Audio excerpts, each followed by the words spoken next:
And we're back here on Inside Black and Gold. And as promised, we have the soon-to-be biographer of Derek Carr.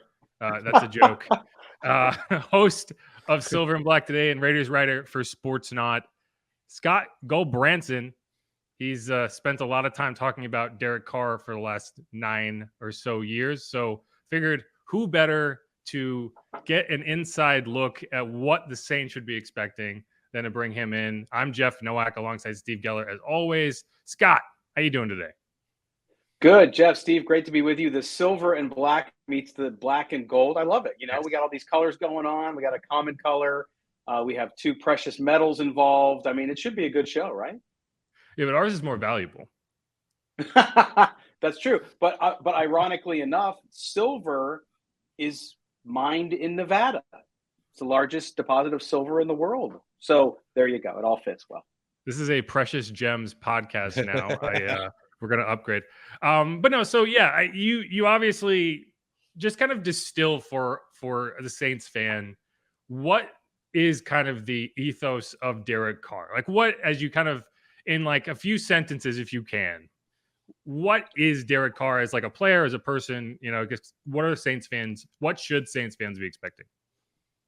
Yeah, so I mean, I would start with Derek Carr, the man. I think that no matter who you talk to, even folks who weren't fond of him as a player will tell you that you're getting just a really good guy. I mean, and of course, the legacy that Drew Brees has there.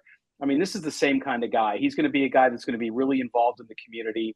He's going to be involved with all sorts of charities and really does well. He's a guy strong in his faith, so he likes to put that up front, by the way. And so for him, going into community, it's not just about playing football. He actually gets down and dirty and helps out. His family does that as well. He's got a foundation still in his hometown in Fresno, California.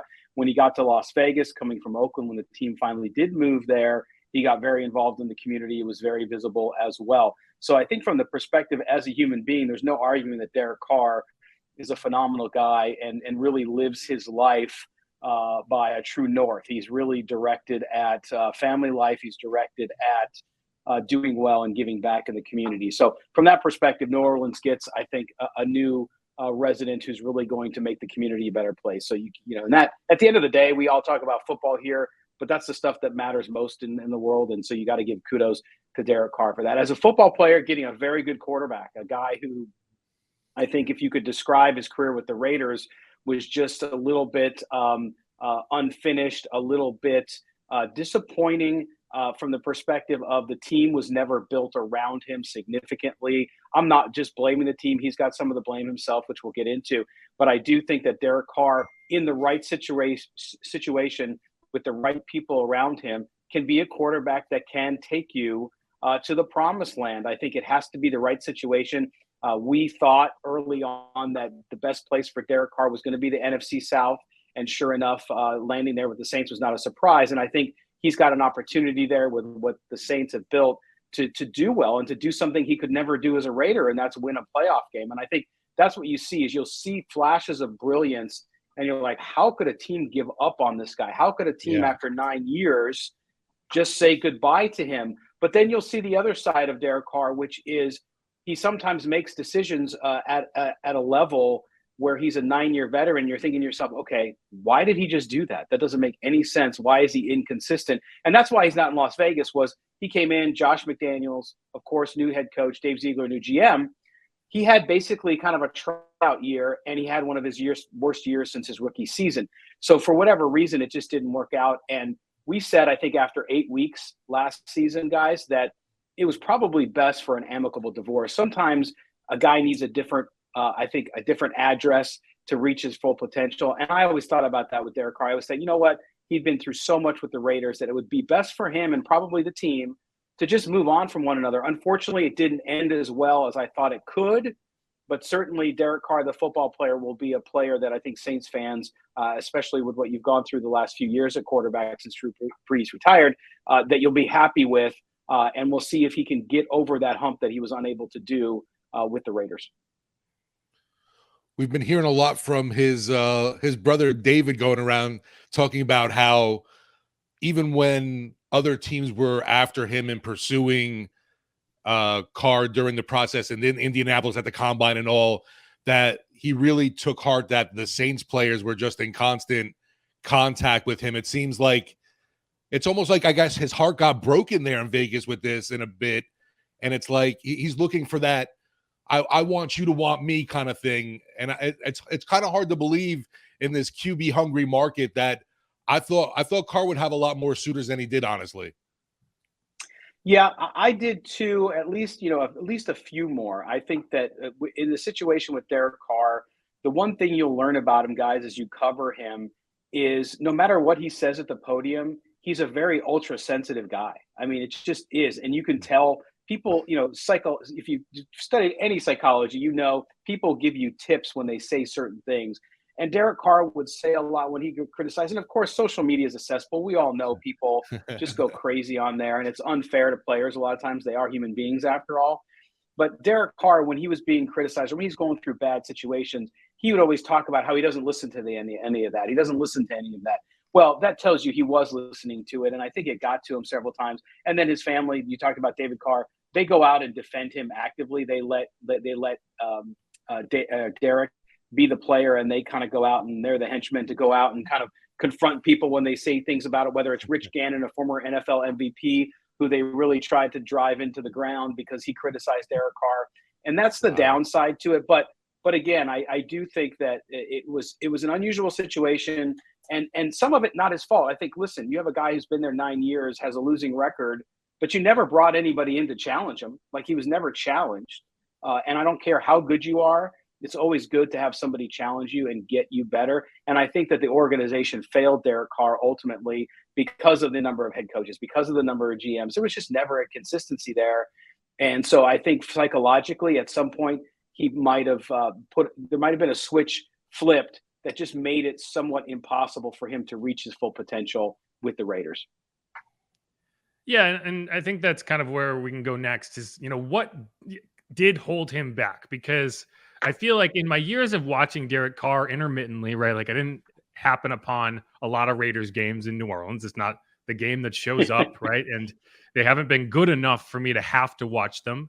So I just only see them effectively when they play the Chiefs, right? Like, I feel like of all the Derek Carr games I've watched, it's been the Chargers and the Chiefs. And every time I watch Derek Carr and Pat Mahomes play, it seems like Derek Carr is able to elevate his play and kind of get into a shootout with Pat Mahomes. Maybe that's wrong. Maybe it's only the games I've watched, but I always watch Derek Carr and I'm like, oh, this is a good quarterback. He's a gunslinger. He's in a shootout right now. And then I look at the stats and it's like, oh, he threw for 220 yards and 2 touchdowns. It's like this very ho-hum stat line, but like you watch it, you're like, this is a good quarterback. So what is the hang up? Why hasn't he been able to kind of get over the top? And what does New Orleans need to do to kind of maximize that? Yeah, it's a great question. And I think if we talk about hangups with Derek Carr, I think it's always been the inability to extend plays with his legs, especially in today's NFL. Now, you can at the end of the day, you want a guy who can throw from the pocket. You have to in the NFL, as so many of these great running quarterbacks. I mean, we're all debating about Lamar Jackson right now, right? But at the end of the day, you have to be able to do that. And I think Derek Carr, when he's given the time, he's got a clean pocket and he can throw the ball. He's going to hit his guys. I mean, he's a good quarterback with a very strong arm and somebody who can run an offense. He's run 6 different offenses, so he's got a sample size that's pretty large. But at the end of the day, I think that's what it was. And decision making in key moments, it seemed to, yes, in rivalry games, and of course you'll see a lot of the stats about his fourth quarter comebacks. But some of those fourth quarter comebacks, when you really dig deep down in the numbers, it's because, yes, the Raiders have not had a good defense since I think I was in 8th grade. But other than that, they also had an offense that would start slow, that would not score as much. If you look at what they were able to do, I mean, last year with the weapons they had with Devontae Adams and, of course, Josh Jacobs, who won the rushing title, all the stuff they had around them, and Derek Carr always seemed to do well in spurts and then suddenly fall back. And so I think that's what it was, is there's just this desire to see him get over a hump and just explode consistently. And I think consistency has been the issue. And I do think some of that's the supporting cast around him. But at the same time, I think it's his biggest obstacle to overcome, which is, can he do it? Can he have the confidence? can he lead a team to the next step? Because if you talk to analysts, and we've had plenty of them on our show, including Rich Gannon and others, who say, you know what, Derek Carr is a great quarterback. He'll get you to a certain point, but is he the guy who, when the team is down and not performing well, is he going to put them on his shoulders and take them? And the answer is no. And so far of what we've seen. Now, in New Orleans, it's going to be interesting because I think he's got a good offensive line there that he hasn't had in quite a while in Las Vegas. And so it's a different situation. He's clearly the best quarterback of the division as we sit today. And so he's in a good situation to win. And I think that was key for Carr in his next step was, was he going to, in the AFC West, I mean, he's a good quarterback, but arguably you could say, even with Russell Wilson's terrible year last year, he was the fourth best quarterback out of 4 teams in the league because it's a stacked division. But in this case, he has the opportunity to go somewhere he can win. And I think that the right situation for him will make a big difference. And I think he does well, and I hope he does well.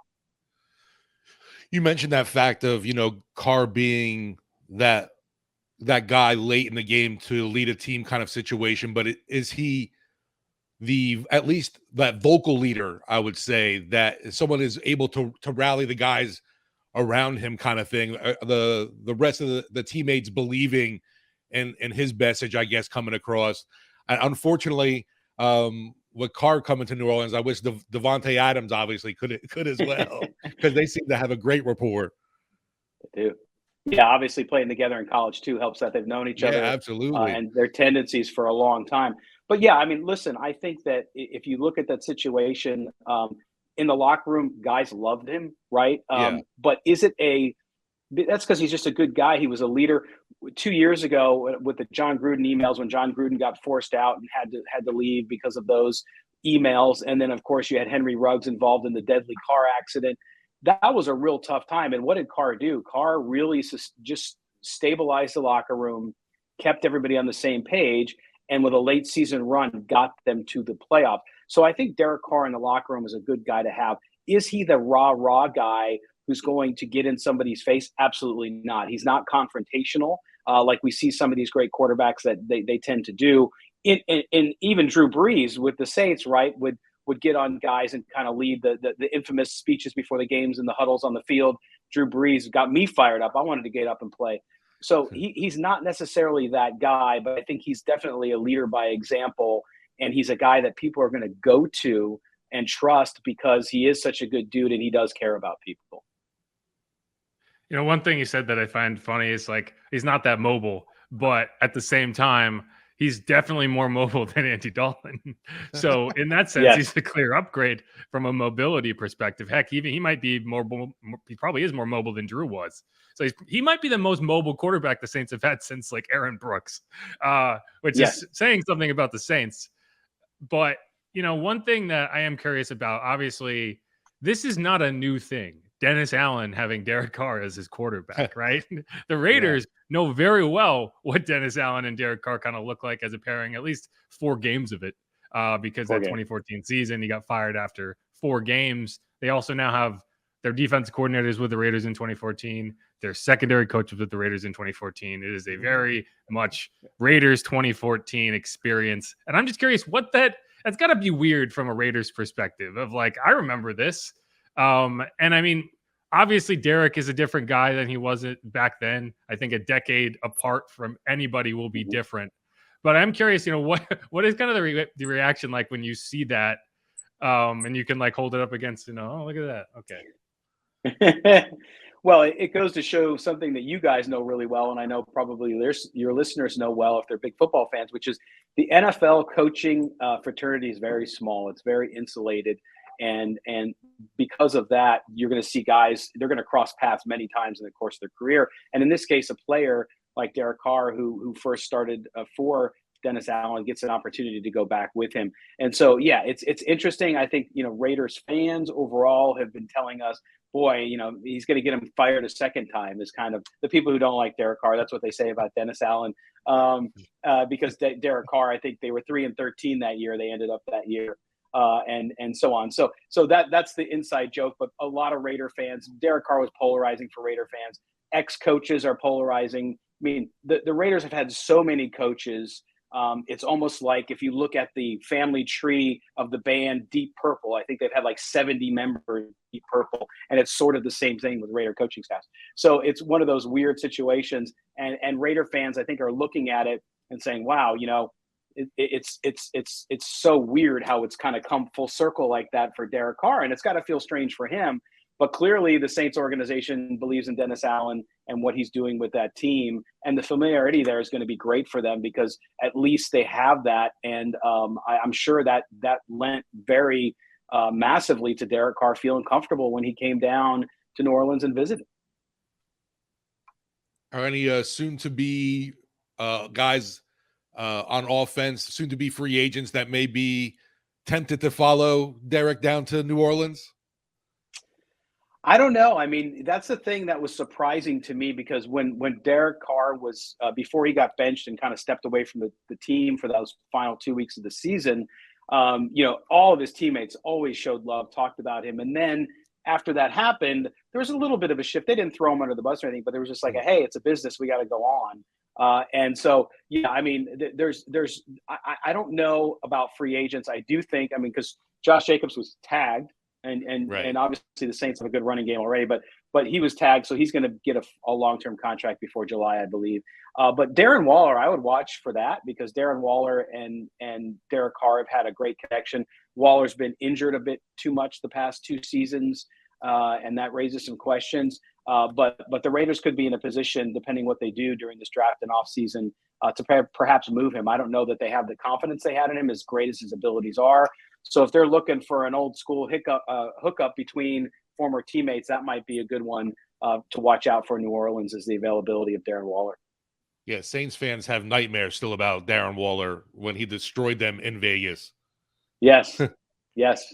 I was at that game. I covered that game. It was in an empty stadium, right? Right, yeah. Exactly. The COVID year, and we had opened the stadium there, and it was the first game in Allegiant Stadium, I think. It was the first game, and we were sitting in the press box, which is way high in the stadium, and you could hear them trash talking. That's how quiet it was because there was not a soul in there except for security guards.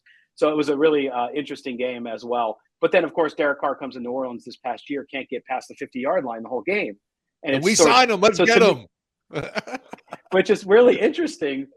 But maybe that speaks to also Dennis Allen's ability to know the quarterback really well, which I would assume help him improve him as well.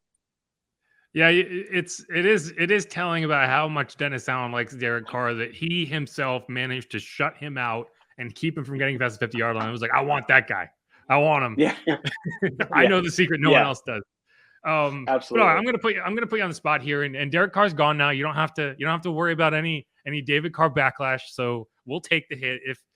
So look in your crystal ball 5 years down the road. Will Saints fans and the Saints front office be you can do that. Be like great signing, or will it ultimately be like, is this here's Derek Carr getting Dennis Allen fired again? What would your prediction for that be? Because I think it's polarizing, right? 31-year-old quarterback hasn't won a playoff game, as a career losing record. It could be Matt Stafford, but it could also be, I don't know, I can't think of an example, but it obviously doesn't go well all the time. So what would your prediction be for that? So here's what I would say is, and this is all just based on watching him as I've covered them as we've had the show and as a writer, which is I would suspect that if we're talking 5 years from now, the way that Saints fans will look back at the Derek Carr era, however long it lasts, is that it was the right move for the Saints at the time. It's going to stabilize the offense for you. You're going to have a quarterback who could get you to the playoffs, maybe even win some playoff games if everything goes well. But other than that, I think in some ways he's going to be an expensive bridge quarterback for the Raiders, which is he's going to stabilize the position. It's going to allow the Saints to go out and perhaps in the next few years get a young quarterback, develop that young quarterback, and in the meantime still be competitive. And you never know. You get on a run and crazy things could happen and you can win a Super Bowl. But at the same time, if I was going to bet on it, would I bet Derek Carr gives the Saints a world championship? I would say no. Okay, wait. Hold. Okay, yeah, David Carr's in the corner, and he gave me a thumbs up after that. So you're good to go. Yeah, you can continue about your business. But yeah, good stuff. And that was a completely unfair question, so I appreciate you giving it your best. No, it's fair because, and that's the thing, covering Derek Carr, and you guys will learn this firsthand, which is, again, you like the guy because he's such a good guy, and he's got talent. I mean, is he a top 10 quarterback? No. Is he a top 15, top 12 quarterback? Absolutely. Does he have the abilities to where he could be a top 10 quarterback? You see it all the time, and I think that's, for Raider fans, why so many of them over the last couple of years soured on him, was because they saw it, but it never got to the point where he could overcome some things. And again, not all his fault, but certainly some of it he owned. And that's where I think he started to lose the fan base a bit, or at least half the fan base. And that's the thing you'll learn too about the Derek Carr fan base, because I think a lot of them will come over to the Saints fan base because they were Derek Carr fans, not Raider fans. And they're very polarized. They either love him like he's David Koresh, excuse the expression, or they despise him like, he's a third world dictator. So there's no in between. It's very odd that way. But I think you'll see that that you'll get people who really will be proud. And look, he's an upgrade at the position for the Saints. There's no question about it. The Saints will instantly be better with Derek Carr there, and it'll give Saints fans, I think, a lot of hope that they can get into the playoffs and do something right away. All right, I think that's gonna wrap it up. We'll let you off the hook here, Scott. Thank you so much for coming on. The Scott Gulbranson, host of Silver and Black Today. Check it out. Great podcast on the Odyssey Network as well. So check that out over on the Odyssey app if you use it. If not, go wherever else you might get your podcast and check it out. Scott, what are you guys going to do at quarterback now, though, real quick? Well, Steve, why didn't you ask that's a good question. I went into that? I just wanted to throw that in there. Sorry. Yeah, it's a great question. I think they're gonna bring Archie Manning out of retirement. No, I think what their plan is going to be is they're going to sign, in essence, a veteran, a bridge veteran. Raider fans aren't excited about the name, but a Jimmy Garoppolo or somebody of that nature. Although there'll be some, I think there'll be some demand for him, so we'll see where it goes. Jarrett Stidham, who started 2 games for the Raiders last year after they benched Derek Carr, who came with Josh McDaniels from New England, I think he'll be the odds-on starter, actually. And then they will draft a young quarterback. Who do they draft up, or do they trade up, in this year's draft? They're at 7. So to me, to get one of those quarterbacks, they're going to have to go up to 3. And so we'll see if they're able to do that. But that would be my guess, is they're going to go with somebody, and it's going to be a bit of a rocky year, up and down year, and then they'll try to develop a young quarterback. They have to get their next franchise quarterback, or they have trouble in that division, because that division now is stacked, and you have 2 quarterbacks that aren't going anywhere for a really long time in Justin Herbert and Patrick Mahomes. Trade everything for Anthony Richardson. Yeah. I'll tell you what, guys. I know people are making fun of me. I don't think Anthony Richardson makes it as a quarterback in the NFL. Amazing athlete. But I just don't. There's no sample size. I mean, he's an unbelievable kid. Like, if you hear him talk and you've heard his interviews, but at the same time, so raw. Now, if a team gives him 3 or 4 years, maybe, but I'm going to bet he becomes a tight end. It is fascinating to me that everyone's just kind of decided, yeah, for sure, Anthony Richardson, and it's like, I think you're right. I think when it comes to quarterbacks, and Derek Carr is a perfect exception to this. But in so many instances, just throwing a guy in right away I would argue, is the reason they failed. I don't think Zach Wilson was programmed to be a bust until the Jets got a hold of him. I don't think Sam Darnold was programmed to be a bust until the Jets got a hold of him. We could just do this with Jets quarterbacks. But it's true across the board. Like, Josh Rosen needed time. Like, guys like that, they wouldn't all have been successful, but like, give them time to develop rather than just saying, they're bad. They can't win there. But anyway, it annoys me because, like, well, and that's where the money comes in, right? Because there's so much money involved now. Back when we were kids, they would do that because they weren't paying them as much. Now you get these guys in the NFL. I mean, look at Jalen Hurts, right? He fell, he gets in the second round. The Eagles draft him, and he's not starting. And people are like, well, he's never going to make it, right? And then look what he does this year. So I think the NFL, I'm optimistic, is starting to come around to the fact that, you know what? You have to have a plan at quarterback, and it's going to include 2 guys for a while until you can turn over the reins to a young player, because of the defenses, the complexity of the offenses nowadays. They just need some more time. And it would be really sad. And we've seen it. Yeah, you're right. With so many guys, kids that probably could have made it in the NFL, at least had a good career, never get a chance because after 2 years, they're run out of the league because they were high draft picks and couldn't make it. Agree completely. All right, I'm going to do this again. Sorry, I won't cut you off.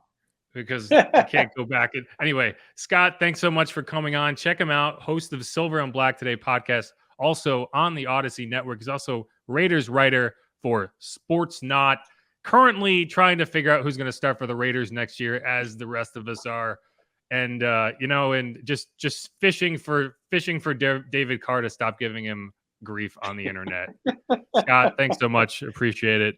Thanks everyone for tuning in. This is Inside Black and Gold, and go ahead, Scott. Thanks, guys. Appreciate it. No, I was just going to say thanks to you guys. The most awkward off ramp to a podcast of all time goes to this. You can blame me. All right, gents. Hey, let me know if you need anything as you start to cover Derek Carr. And yes, you will get blocked by David Carr if you criticize him. Sounds good. Can't wait. All right, man. I appreciate it a lot. Thanks. I got blocked by Eli Apple's mom, so that was a treat. Yeah. That's also a rite of passage. Right. That is a rite of passage. Absolutely. All right, gents. Thanks again. Thank you.